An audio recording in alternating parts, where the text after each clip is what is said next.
I have my pizza baking stone here. I'm going to put a little semolina flour on it. And I'm using a whole wheat crust. And a whole wheat crust is one of your better crust choices when you're making a pizza. It gives you that natural, wholesome goodness of whole grain in your pizza. So if you'd like to see the recipe for the pizza crust, if you don't have the time or the patience to make your own crust, you can buy one of these store-bought crusts, which come out pretty nicely, especially if you put in your own natural ingredients. Even a whole crust, a pizza that you make, or a calzone that you make using one of these crusts, you put nice wholesome ingredients in it, and it's going to taste a lot better, and you won't have a lot of extra grease like you would get from the pizza parlor. Okay, my calzones are never evenly shaped. Just want to gently stretch this out.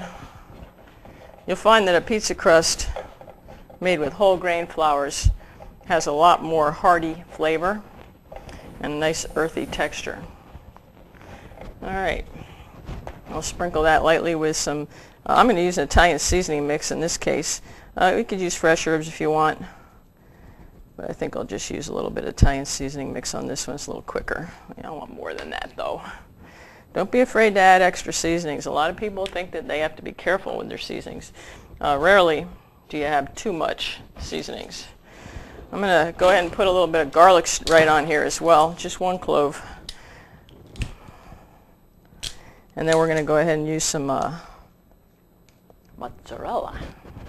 Part skim. Whenever you buy your dairy products, always go for the skim or part skim.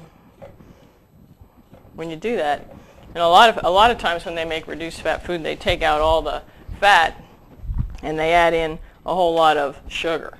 But for dairy products, they rarely add in sugar. So it's a good choice just to go ahead and make the switch. Instead of high fat, low fat every other day, people won't notice if you just go ahead and buy all reduced fat dairy products. It's good for the kids too, you know.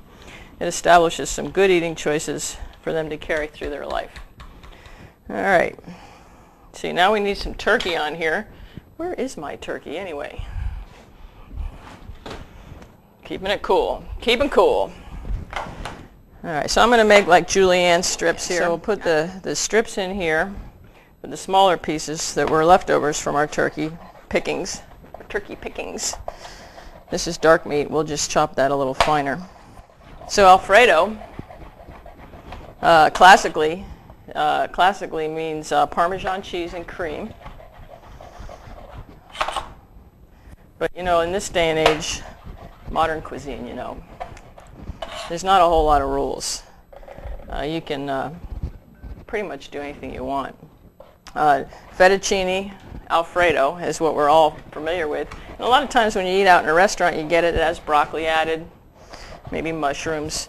Classically, it was just cream, fettuccine, and Parmesan cheese. But we're going to go the broccoli route. And a really little bit, because broccoli goes a long, long way. And this is the easiest way to chop this up.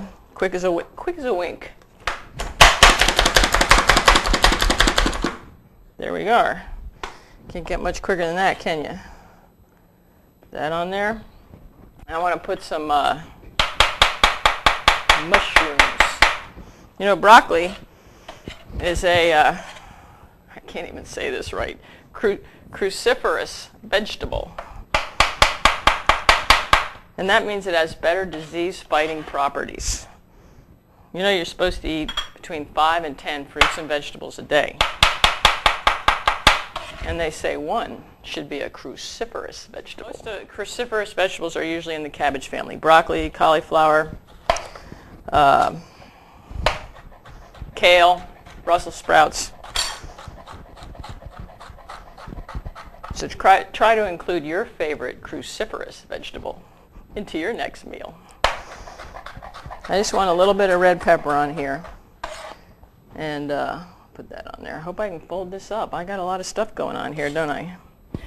Next, I'm going to put some Parmesan cheese on. I bought a block of Parmesan, relatively inexpensive, and at the grocery store. You can certainly buy really expensive Parmesan cheeses at the cheese store, like at Market or something. But this is just a nice, moderately priced Parmesan cheese. It's a lot better than grating your own, you know. I mean, than buying it in a bag already grated. So we're going to skip the cream on this. We got all the other valuable ingredients. And now I want to separate an egg. We need an egg separated to help the crust stick together. And when you separate your own eggs, as opposed to buying them whole, in a yellow box, you're going to not get any of those added oils, and you also don't get added fat. I have one. What I'm going to do is just brush the edges lightly so that it sticks together. And then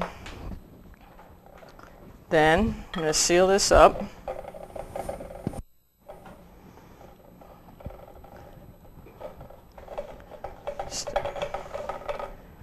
And what I'm going to do now, this is my secret. You know, a calzone originated in Naples. I'm going to put some Italian seasoning mix in my egg wash. And that way, when I brush it on the outside, you get some extra spices. This is going to give us a nice sheen. Actually, in Italy, I think they say calzone or calzone.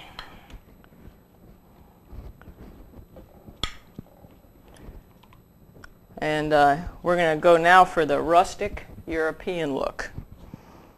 What we're going to do is put a little bit more Parmesan cheese on the outside. I'm going to take this. I have the oven preheated at 500 degrees. We're going to cook this for 15 to 20 minutes. Let's see what's going on back here.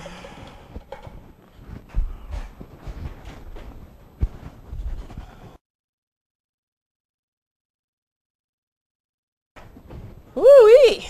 Now we're cooking. Well, we caught this one in the nick of time. It is cooked to perfection. Microwave. A little bit of pizza sauce, just for an accompaniment. And we could serve that on the side of our calzone, like this. Let's see here. Let's see how this guy looks. This is a whole wheat crust, for those of you who are just tuning in.